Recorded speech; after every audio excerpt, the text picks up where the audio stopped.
There is an article by CFO.com that looks at the number of sitting CFOs with an engineering background, and they found it to be 1,466 CFOs with an engineering background.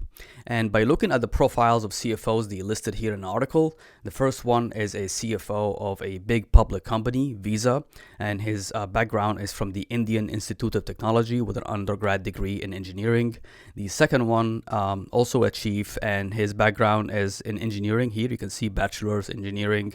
The third, same way, a chief financial officer with a degree in electrical engineering. So what does these numbers and career profiles here tell us about the conventional story that we all heard since we graduated university, which is to reach the top of the hierarchy as a finance professional, you need to have started out in investment banking, equity research, or accounting, or some other finance related career. This here tells us a slightly different story, which is that you could have started in engineering, data science, education, or some other career, which will add some dimensions to your experience, because as an engineer, you need to learn how to conceptualize problems and find solutions for them, right? So adds dimension to your background, and then slowly segue into a finance related career if that's what you like. And so in this video, we'll talk about the three horsemen, or the three things that I've seen work for my colleagues who transitioned from non-finance into a finance career. So that's what we're discussing here today. Let's go. All right, so the three horsemen of your strategy for transitioning from non-finance into a finance career are going to be: 1, work experience; 2, resume; and 3, your postgraduate education or certification. And I ask that throughout the video, if you like the content, to go ahead and hit the like button, because that's how you're going to help me out in return for me helping you out with these tips here. So let's talk about the first one, which is your work experience. All right, so with work experience, what I'm suggesting here is that you're going to be slowly over time transitioning from what you're doing in your core job into a finance-like or finance-related activity within your job.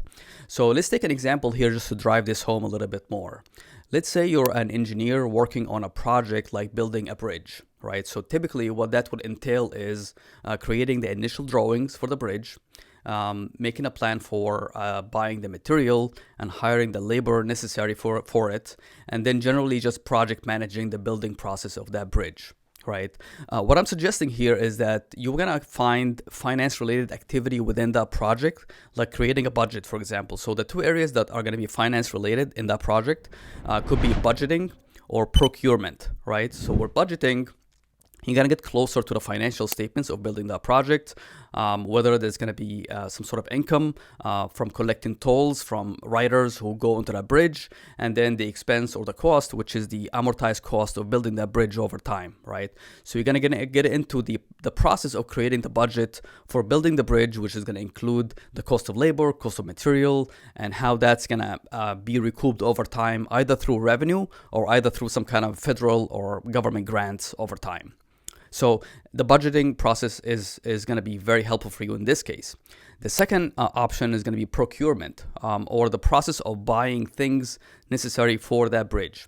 And that's going to entail negotiating contracts, finding the best pricing, and working in general with the team on optimizing the cost for the things that you're buying for that bridge.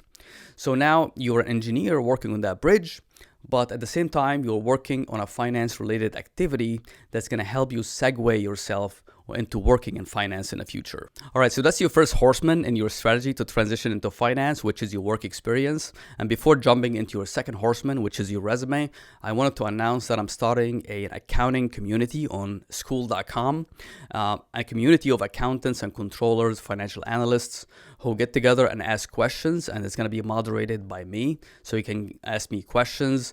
Your questions can be either answered by me or by someone else in the community. So I'm really excited about it. It's a free community, so you can join at no cost. I'm going to leave a link down below to joining my community, and I hope to see you in there. All right, so with your resume, or your second horseman in this case, what we're talking about here is that with the first point we talked about is work experience, is that you transition slowly to work on budget or procurement on the project, and that applies not only to engineers, but it could be applied to education, computer science. Anything or any career generally includes projects that needs to be managed and includes budget and buying things, right?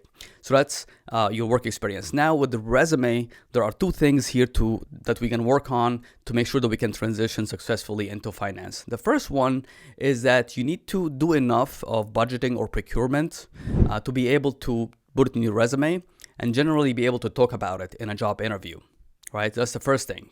And the second is that slowly over time, these things that relate to budgeting or forecasting, procurement are going to make up 50% or more of what you do. So slowly, when you look at your work experience on your resume in that particular job, 50% or half of what you do there is going to be finance related, right? The more the better, right? So you can show your knack for finance and your ability to tackle finance related projects. All right, gang. So we covered work experience, we covered resume, and now we're going to talk about your third horseman of this strategy, which is going to be your postgraduate education. So most likely now that you're working in your domain, engineering, computer science, education, you have an undergrad degree in that domain. What I'm suggesting here is that you invest 2 years of your life. I know it's not a small investment. 2 years of your life getting an MBA degree. And MBA is Master's in Business Administration, which could be done online. There are programs that are online, combined maybe with going on campus for a few times for projects, testing, and things like that. These MBA programs come in various concentrations.